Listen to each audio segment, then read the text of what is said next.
Uh, Suatu kehormatan sekali bagi saya didaulat oleh Mas Lili bersama tim Litbang untuk ikut mengisi uh, historia aksi diskusi sejarah yang 9, dan saya kayaknya baru baru kali ini apa ya ikut ya, walaupun saya orang aksi ya.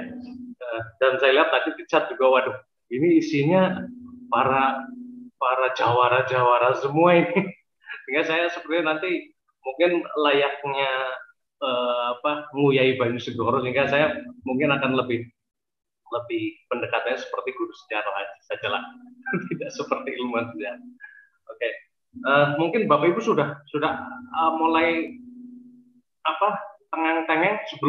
Sebelum saya mulai, mungkin ada baiknya bisa nanti sebelum mengambil kopi untuk nyeruput, kita senam senam leher dulu yuk. Senam leher, kepala kita dijadikan sebagai pulpen. Nanti untuk nulis ya, nulis angka saja 1 sampai 9 ya. Siap Bapak Ibu? Jadi ya, siap. Di preview dong videonya biar kelihatan.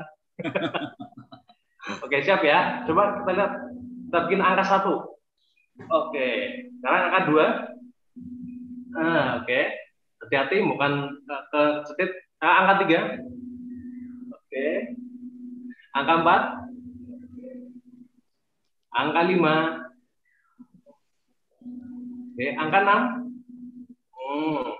Angka 7. Angka 8. Asik. Angka 9. Oke. Ya, mudah-mudahan sudah seger kembali. Oke, kita kembali ke slide. Oke, ya. Perkenalkan, saya Henny, guru SMA Negeri 1 Sigaluk. Saya punya satu istri, Herni Sukaisi. Alhamdulillah hari ini ulang tahun, saya tinggal nih. Kemudian 2 anak, Fatia Salmania dan juga Afnan Faiz Ibrahim. Selain di aksi, saya juga menjabat sebagai ketua Masyarakat Sejarawan Indonesia Kabupaten Banjarnegara. Baik, sebelum kita ke materi, saya pikir ada baiknya kita jalan-jalan dulu ke Dieng. Sebenarnya saya menampilkan video Dieng yang harapannya bisa menarik teman-teman untuk bisa datang ke Dieng, ke Banjarnegara itu. Nanti di grup, di room chat mungkin bisa dikirimkan Pak Lilik. Yeah. Baik, Bapak dan Ibu sekalian. Ya, bicara tentang Dieng, tadi sebenarnya saya menampilkan video tentang wisata Dieng. Harapannya nanti kita utamanya teman-teman guru sejarah juga bisa menjadikan hobi anak-anak sebagai bahan pemantik minimal untuk menarik ketertarikan terhadap Dieng misalnya gitu. Dengan pantikan video, saya pikir anak-anak bisa diajak untuk bisa tertarik melihat aspek sejarahnya, karena seringkali anak-anak mereka ya hanya sekedar traveling gitu. Bisa ditantang juga mereka kalau memang traveler, jangan ngaku traveler deh kalau belum ke Dieng gitu. Ini sejarawan juga gitu. Kalau belum ke Dieng belum jadi sejarawan. Baik, Bapak dan Ibu sekalian, saya sebagaimana yang tadi disampaikan, mungkin sedikit saja mengungkap tentang bagaimana pengaruh Majapahit di Banyumas Raya. Dan memang terkait ini referensi saya cukup sedikit, dan saya tentu berterima kasih sekali kepada Pak Prof. Sugeng Priadi ya. Beliau beliau guru besar sejarah UMP yang banyak menginspirasi saya untuk tertarik pada sejarah lokal. Sebenarnya dulu saya kasih Mas Lili tema, kalau bisa saya di bagian Sumitro Kolopak, yang ternyata malah justru pas Majapahit ini. Oke, saya terima tantangannya gitu. Baik, nanti yang akan saya sampaikan sebagian besar memang dari karya bukunya Prof. Sugeng, Menuju Keemasan Banyumas. Beliau ahli filologi, sehingga nanti apa yang saya sampaikan juga lebih banyak kaitannya dari babat-babat, terutama di Banyumas Raya.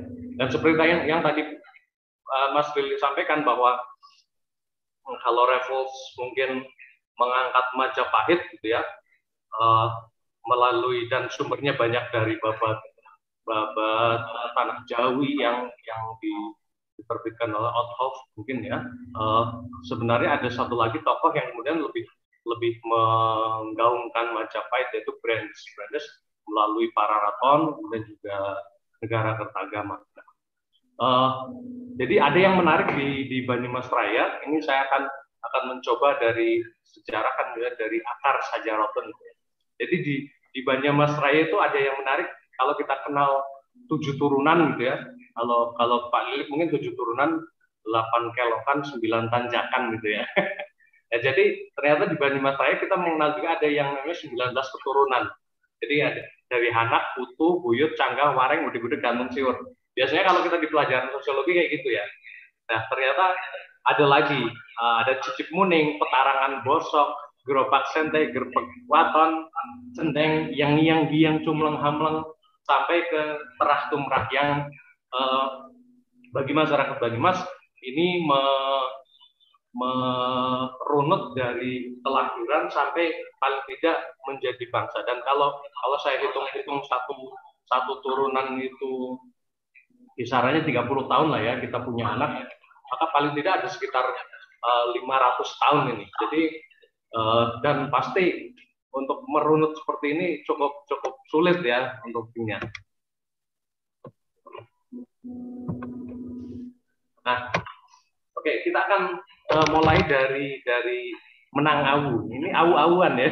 Biasanya kan kalau pertarungan antar jawara didahului awune tua mana gitu ya. Nah, kalau awunya Jawa katanya lebih muda dibandingkan Cina gitu ya dari sisi peradaban. Nah, ini kalau saya bilang tentang awu bagaimana Majapahit kaitannya dengan Banyumasraya, saya juga secara chauvinistik mungkin akan menganggap bahwa Banyumasraya itu lebih menang awu dibanding Majapahit. Jika kalau kita bicara tentang pengaruh Majapahit, ini sebenarnya arus balik dari mana Banyumasraya, Majapahit, dan Banyumasraya lagi. Ini ada beberapa temuan yang saya miliki. Ini ada Lingga dan juga Yoni, kemudian ada juga Nandi. Yang ini ada di Banjarnegara, di Banjarkulon. Di Banjarkulon. Jadi menurut keyakinan kami para sejarawan utamanya di kawasan Banyumasraya memang arus sejarah Kerajaan Mataram itu memang dari Galuh kemudian menyusuri Sungai Serayu. Dengan ini letaknya di pertemuan antara Sungai Serayu dengan Sungai Merawu. Jadi memang pertemuan antar sungai biasanya menjadi tempat yang wingit, tempat yang suci dan juga dibangun tandingan. Ini kita meyakini bahwa ini merupakan salah satu peninggalan dari bagaimana ketika Sanjaya memulai membangun sebuah peradaban. Dan kalau tadi ada pertanyaan di chat, mungkin menyatakan kaitannya dengan Candi Dieng era Majapahit. Itu mungkin tadi materinya Mas Ali ya, ada yang menyebut seperti itu. Kalau kita di Dieng itu, ini yang tengah ini adalah Candi Bima. Ini merupakan salah satu candi yang tertua dengan dengan arsitekturnya yang memang masih... Gambarnya belum tampak, Mas. Gambarnya belum tampak. Waduh, belum tampak. Diklik yang ada gambarnya coba. Ya udah. Ini ada nggak? Udah, ya, udah tampak. Sudah. Udah. Oke. Ya, ini merupakan candi Bima yang arsitektur kudu, dan ini diyakini sebagai arsitektur candi Hindu awal, jadi kurang lebih abad ke-7, sehingga mungkin pengaruh Indianya masih sangat kental. Ini Mas Rinto di KNS Konvensi Nasional Sejarah kemarin juga membahas tentang Candi Bima dengan arsitektur dan juga arca kudu ini. Nah, jadi dari Banjarnegara kemudian ke Dieng, dan turun lagi nih Liangan misalnya. Teman-teman pasti juga tahu Liangan, bagaimana Balai Arkeologi Jogja juga sangat intens mengkaji tentang Liangan. dari Banjarnegara bawah, kemudian ke atas ke Dieng, kemudian turun ke kawasan Tambi, kawasan Candirejo gitu ya, sampai kemudian ke wilayah Prambanan, Borobudur Prambanan sebagai sebuah pusat dari Mataram Hindu, dan kemudian pindah ke Jawa Timur, ke Majapahit. Sehingga saya pikir ini merupakan sebuah arus balik Majapahit, dan sebenarnya yang menarik dari kawasan Banyumas Raya adalah bahwa Banyumas Raya merupakan mandala budaya peralihan ataupun perbatasan antara Sunda dengan Majapahit gitu ya. Ada Pajajaran di barat dan di timur ada Majapahit.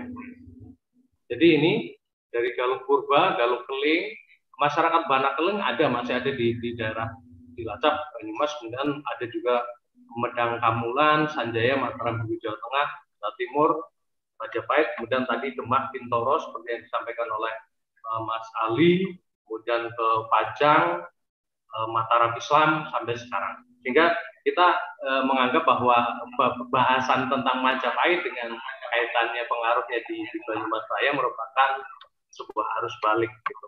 Nah, ini bisa dilihat dari babat-babat yang beredar di kawasan Banyumas Raya. Misalnya ada babat pasir. Kalau pasir luhur itu daerah baratnya Purwokerto. Jadi pasir, ya, ada daerah namanya pasir. Kemudian ada juga babat dusun Gumelem. Ini ada di Banjarnegara. Nah, kedua babat ini secara menariknya dari babat-babat Banyumas dibandingkan dengan mungkin babat Tanah Jawi, sebagaimana yang sering menjadi rujukan termasuk Raffles tadi ya, bahwa babat-babat yang beredar di Banyumas Raya ternyata unsur pangiwanya, kalau unsur pangiwa kan unsur yang dipenuhi mistis, dengan hal-hal yang supranatural dan yang lain-lain, itu justru sangat sedikit. Sehingga bahkan ada tokoh sejarahnis yang menyatakan babat-babat di daerah Banjarnegara, terutama babat Darurajan itu sebagai pseudo babat atau babat semu. Nah, di dalam babat pasir misalnya dan juga babat Gumelem, di sana selalu menyantumkan tentang silsilah dari mulai Siung Wanara, Lutung Kasarong, Lingga Hyang, Lingga Wesi, Susuk Tunggal, Munding Kewati, Onggolayang, dan juga Siliwangi. Nah, ini perbandingan antara babat Gumelan dengan babat pasir, dengan turun ke banyak Catra, banyak Blabur, banyak Gagak atau Gagak Ampar, dan diakhiri dengan Ratu Pamungkas sebagai salah satu pendiri Banyumas gitu. Nah, lewat jalur Majapahit ada di dalam babat-babat itu menyebutkan tentang Raden Baribin. Nah, Raden Baribin ini diyakini sebagai putra Brawijaya IV yang lari dari Majapahit, kemudian menyusuri wilayah selatan, dan kemudian kawin atau menikah dengan Ratna Pamungkas tadi. Dan Ratna Pamungkas merupakan silsilahnya turun-temurunnya dari Prabu Siliwangi. Nah, kemudian dari pernikahan itu memunculkan Raden Kadugu, ada banyak sastra, banyak Umara, dan juga Rarang Aisyah. Dan ketika itu di daerah timur dari Pasir Luhur ada daerah yang dalam Pararaton disebut sebagai Mancanegari Kilen, dan dipimpin oleh Adipati Paguhan. Nah, Adipati Paguhan atau Paguhan ini bisa digantikan oleh Kadugu. Artinya dari Raden turunan Raden Baribin dan juga Ratna Pamungkas itulah muncul Kadugu, dan kemudian banyak sastra yang tinggal di Pasir Luhur menikah dan melahirkan Jaka Kaiman. Nah, Bagus Mangun atau Warga Utomo inilah yang kemudian nanti menjadi cikal bakal Banyumas Raya yang sekarang, yang tadi di awal disebutkan oleh Mas Lilik, Barling Mas Caket gitu, Banjarnegara, Purbalingga, Banyumas, Cilacap, dan Kebumen. Kebumen sebenarnya kalau secara administratif menurut plat motor sebagaimana pembagian karsidananya Revols itu Kebumen itu masuknya Kedu, jadi platnya AA. Nah, kalau Brebes itu tidak masuk ke bagian Banyumas, tapi sudah masuk ke Tegal ataupun Pemalang, sehingga platnya G, gitu ya. Nah, tapi secara mandala budaya, terutama bahasa, nanti kita juga akan bahas bahasa, Brebes, Tegal itu gaya bahasanya sama dengan Banyumas Raya. Nah, jadi kesimpulannya dari bahasan tentang leluhur ini ada persilangan antara Majapahit dengan Sunda di Banyumas, dan ini menjadi sebuah legitimasi bagi masyarakat Banyumas, khususnya bahwa masyarakat Banyumas itu mewarisi dua keturunan yang sama besar, yaitu Galuh, Pajajaran, dan juga Majapahit. Oke, saya refreshing dulu lah, tadi refreshingnya nggak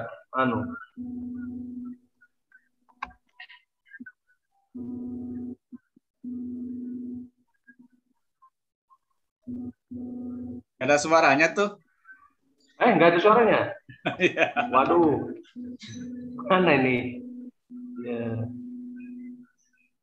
Mana ya?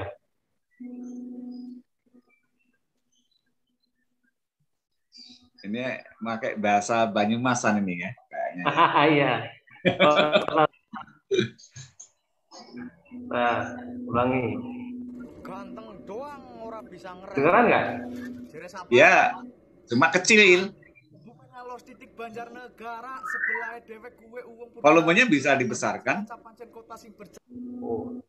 Wong apa di mana-mana, ana wong Banyumas, ana Purwokerto, dadi bocah aja mung bisane planga-plongo, kudu dirungokna karo dicermati, bahasa ngapa kudu dijaga sampai mati. Aye, we rungokna, selepet.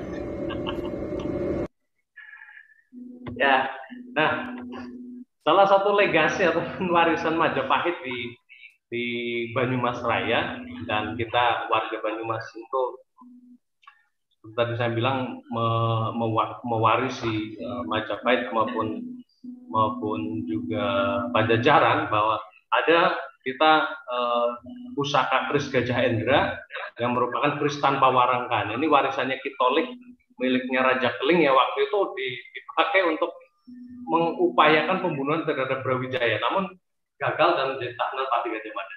Nah, ini ada kaitannya mungkin Kitolik ini tadi silsilahnya dari Pajajaran sehingga punya kepentingan dendam mungkin ataupun permusuhan dengan Majapahit.